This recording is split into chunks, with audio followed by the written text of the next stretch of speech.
정부가 수도권 공공기관 122개에 대한 지방 이전을 추진하고 있지만 포항은 검토 대상에서 아예 빠져 있고 포항시의 대처도 소극적이란 비판이 일고 있습니다. 포스코 새 노조 조합원들이 오늘 서울에서 열린 공식 기자회견에서 처음으로 모습을 드러내고 노조 설립을 선언했습니다.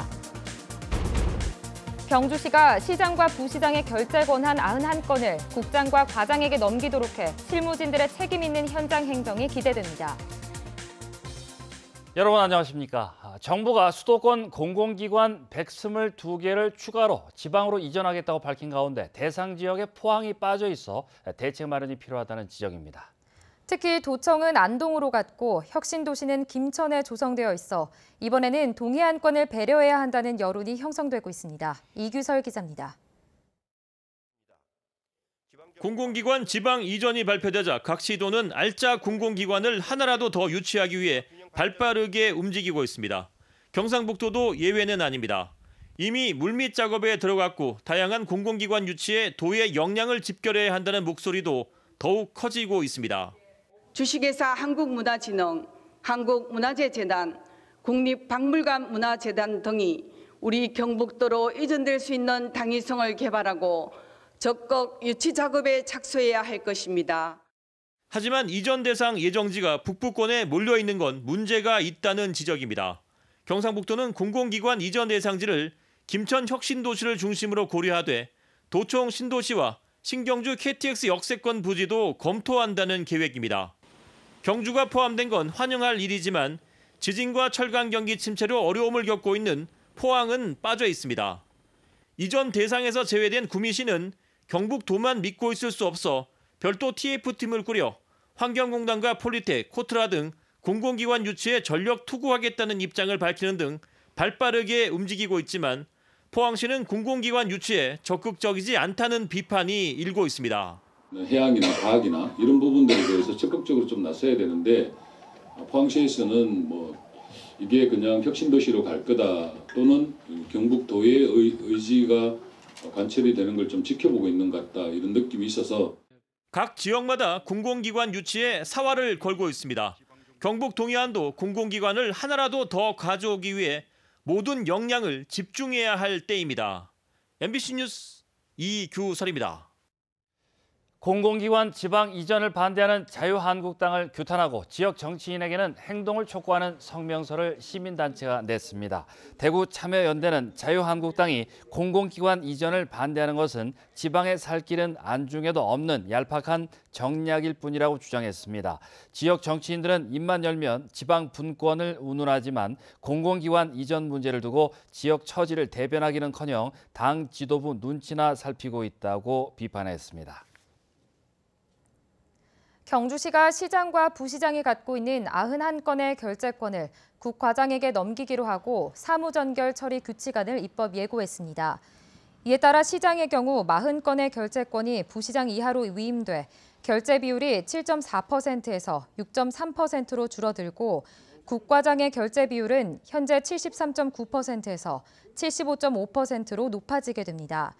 경주시 사무전결 처리 규칙안은 다음 달 1일까지 입법 예고를 거친 뒤 조례규칙 심의를 거쳐 공포 시행됩니다. 포스코 새 노조 조합원들이 오늘 서울에서 열린 기자회견에 처음으로 모습을 드러내고 노조 설립을 선언했습니다. 실체 없는 노조라는 유언비어를 반박하기 위해 직접 나섰지만 사측의 방해로 정식 출범 전까지는 얼굴을 공개할 수 없다며 가면했었습니다. 장미쁨 기자가 보도합니다. 손수건과 흰 가면으로 얼굴을 가린 노조 조합원들이 기자회견장에 나타납니다. 이번에 설립된 금속노조 포스코 노동조합 조합원들로 이들이 공개석상에 나선 건 이번이 처음입니다. 이들은 포스코 사측의 감시와 협박, 회유와 탄압이 거세지고 있어 정식 출범 전까지 가면을 쓸 수밖에 없다고 밝혔습니다. 사측이 노조에 실체가 없다는 등의 유언비어를 외부에 퍼뜨리고 있어 기자회견에 직접 나서게 됐다고 설명했습니다. 사측은 노동조합 방해 조직을 즉각 해체하여 노동 상권을 보장하고 노조 탄압을 중단하라. 진보 정치권도 지지의 뜻을 나타냈습니다. 정의당 추혜선 의원은 포스코 사측의 노조 방해 행위를 비판하면서 포스코가 새 노조의 요구사항을 즉각 수용해야 한다고 주장했습니다. 과거 노조 민주화 투쟁을 하다 산산이 부서졌던 트라우마가 여전히 존재했고요. 또 무노조 경영 50년 동안 포스코에 자리 잡은 군대식 문화, 억압적 노무관리. 금속노조는 노조 탄압 등 뿌리 깊이 박힌 포스코의 무노조 경영을 철폐하고 노조가 포스코에 완전히 자리 잡을 때까지 적극 지원하겠다고 밝혔습니다. 1년 안에 정상적인 노조 활동이 될 수 있도록 물신양면으로 모든 걸 지도하고 지지하며 연대 함께하겠습니다. 금속노조는 오는 15일 조합원 비공개 총회를 거쳐 다음 달 포스코 노조를 정식 출범시킬 계획입니다. MBC 뉴스 장미뿐입니다. 전찬걸 울진 군수는 자유한국당 강석호 이채익 국회의원과 함께 오늘 국회 정론관에서 기자회견을 갖고 정부는 신한울 원전 3, 4호기 건설 약속을 이행하라고 촉구했습니다. 전 군수는 정부에 대해 신한울 3, 4호기 건설 약속 이행을 위한 대화 창구를 마련할 것과 원전 소재 지역의 자립적 경제 회생을 위한 특별법 제정을 요구했습니다. 전 군수는 청와대 인근에서 일주일째 열린 울진 군민 항의 집회 현장도 방문해 주민들과 함께 규탄 대회를 열었습니다. 경북 동해안 출신 의원 2명이 경북도의회 특별위원회 위원장을 맡게 됐습니다. 경북도의회는 오늘 임시회 제4차 본회의를 열고 도정 현안을 집중적으로 다루기 위한 5개 특별위원회 위원장을 선출했는데 원자력 대책 특위위원장은 경주 박성직 의원, 지진대책 특위위원장에는 포항 279 의원이 선출됐습니다. 최근 교육 현장에 잇따라 불거진 미투 폭로는 학생 인권조례가 빨리 만들어져야 한다는 주장을 뒷받침합니다. 인권조례 제정에 미온적인 지역의 교육계, 보수적이란 말을 듣는 이유기도 합니다. 이상원 기자가 보도합니다. 교육당국은 미투 폭로가 터져나오고 사회적으로 물의를 일으켜야 사실 확인에 나섭니다.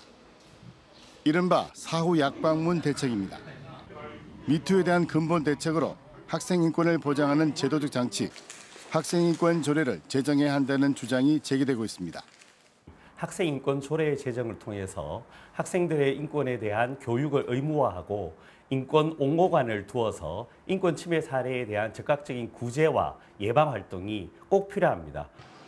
현재 학생인권 조례가 제정된 곳은 서울, 경기도, 광주, 전라북도 4곳뿐. 대구는 2011년에 조례 제정 운동이 벌어졌지만 당시 우동기 교육감이 반대해 다음 해 대구 교육권리 헌장을 만드는 데 그쳤습니다. 인권조례는 의회 의결을 거쳐 강제력이 있지만 권리 헌장은 구속력이 없어 있으나 마나합니다. 헌장이 있는데 헌장은 말 그대로 선언적인 성격을 가지고 있습니다. 즉 구속력이 없다는 이야기거든요. 조례는 법적 구속력을 가지고 있습니다. 그렇기 때문에 학생 인권을 즉 기본권을 침해하는 사안이 발생을 하면 그거에 대한 구제 조치가 당연히 이루어질 수 있는 거죠.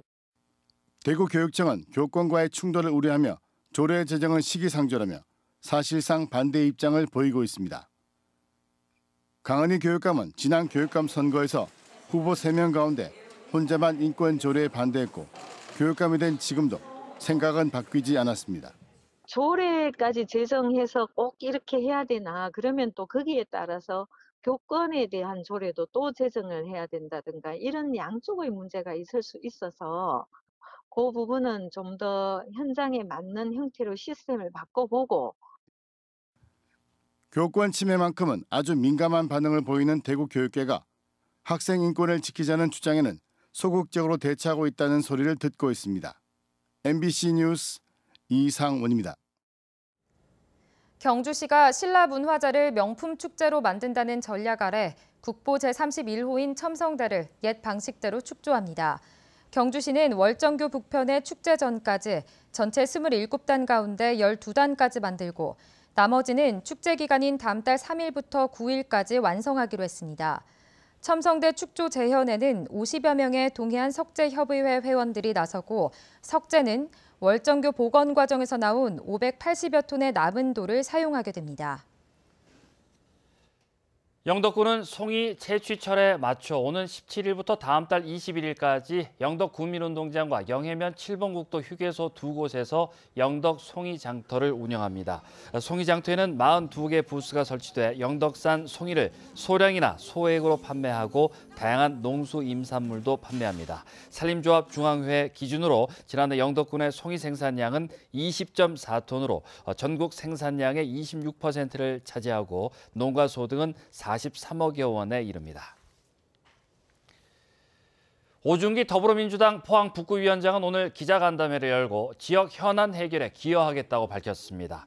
오 위원장은 포항 구도심 도시재생과 흥해 특별재생 등 문재인 정부의 약속들이 구체적으로 이루어지고 있지만 그 외의 현안들도 많은 게 현실이라며 집권 여당의 위상에 걸맞게 지역 현안에 대해 목소리를 내겠다고 밝혔습니다. 특히 포스코의 지역사회 기여 방안을 고민해 제시하고 최근 이슈가 되는 공공기관 이전 문제에 대해서도 포항에 도움이 되는 방안을 찾겠다고 덧붙였습니다.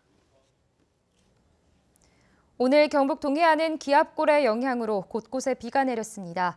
내일은 오전에 경북 남부를 시작으로 오후가 되면 경북 동해안 전역에 비가 내리겠습니다. 안수진 기상캐스터입니다. 오늘 경북 동해안 곳곳에는 빗방울이 떨어졌습니다. 내일 오전에는 경북 남부를 시작으로 비가 오겠고 오후가 되면서 경북 동해안 전역으로 확대되겠습니다. 예상되는 강수량은 10에서 50mm입니다.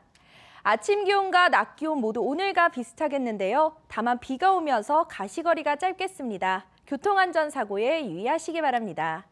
내일 밤부터는 동해상으로 바람이 강하게 불면서 물결이 높아지겠는데요. 항해나 조업하시는 선박들은 앞으로 발표되는 기상정보를 참고하시기 바랍니다. 자세한 내일 날씨 알아보겠습니다. 내일 흐리고 비가 오겠습니다. 아침 기온 17도에서 21도, 낮 기온은 23도에서 24도입니다. 울릉도와 독도는 구름 많은 가운데 오후가 되면서 흐리겠습니다. 아침 기온 울릉도 19도, 독도 22도, 낮이 되면 울릉도 23도, 독도 24도입니다. 동해상으로는 흐린 가운데 동해 남부 해상에는 비가 내리겠습니다. 바다의 물결 동해 중부 해상에서 최고 1.5m, 동해 남부 해상에서 2m까지 일겠습니다. 내일 시작된 비는 토요일까지 이어지겠고요. 이 비가 그친 후로는 낮과 밤의 일교차가 큰 가을 날씨를 보이겠습니다. 날씨였습니다. 원자력안전위원회는 제88회 원자력안전위원회를 개최하고 월성원전 1호기 정기검사 항목 조정 등 3건의 안건을 심의 의결했습니다. 심의 안건에 따르면 한수원이 월성 1호기 해결료를 전량 인출하기 시작해 연구 정지를 위한 운영 변경 허가 전까지 정기 검사 항목을 일부 조정하기로 했습니다. 또 방사선 안전관리자가 부재할 경우 대리자를 지정하도록 원자력안전법이 개정됨에 따라 관련 시행령 및 시행 규칙의 개정을 심의 의결했습니다. 이 밖에 원안위는 한빛 4호기 원자로 건물에서 최근 발생한 콘크리트 공극 현상과 관련해 국내 다른 원전에서도 유사 사례가 있는지 여부를 전수 점검하도록 했습니다. 올해 첫 일본 뇌염 환자가 경북에서 발생해 모기에 물리지 않도록 신경 써야 합니다. 질병관리본부는 경상북도에 거주하는 68세 여성이 올해 첫 국내 일본 뇌염 환자로 최종 확진됐으며 현재 환자는 중환자실에서 입원 치료 중이라고 밝혔습니다. 국내 일본 뇌염 환자는 지난 2015년 이후 79명 발생했고 같은 기간 7명이 일본 뇌염으로 숨졌습니다. 경북교육청이 내년도 초등교사 선발 인원을 455명으로 확정했습니다. 지난 2015년 650여 명이던 경북 지역 초등교사 선발 규모는 이듬해 481명으로 크게 감소한 뒤 4년째 400명대 중반 수준을 유지하고 있습니다. 한편 내년 선발 인원 중 유치원 교사는 29명에 그쳐 작년보다 40명 가까이 줄었습니다. 포항과 울진 등 일선 해양경찰서는 낚시 어선의 자율 임검제를 다음 달 말까지 시범 운영합니다. 이에 따라 해경의 안전점검으로 이뤄지던 출입항 절차가 낚시 어선 선장의 자율 점검으로 간소화돼 출항 시간 지연 등의 불편이 줄어들 것으로 기대됩니다. 해경은 시범 운영 기간에도 불시 점검과 해상 검문 검색을 통해 낚시 어선의 위법 사항에 대해서는 엄정 조치할 예정입니다. 포항에 자리 잡은 경상북도 환동의 종합민원실은 도민들의 민원을 현장에서 듣고 해결하기 위해 찾아가는 현답 민원실을 운영합니다. 복합 민원 전문팀 등 3개의 전문 민원팀을 구성해 매주 지역 상공업계와 상인연합회, 건설협회 등을 찾아 민원 해결에 나섭니다. 현답 민원실은 현장에서 답을 찾고 사소한 질문도 소홀히 하지 않는다는 의미에서 붙인 이름입니다. 네, 이상으로 9월 13일 목요일 포항 MBC 뉴스데스크 마치겠습니다. 여러분 고맙습니다.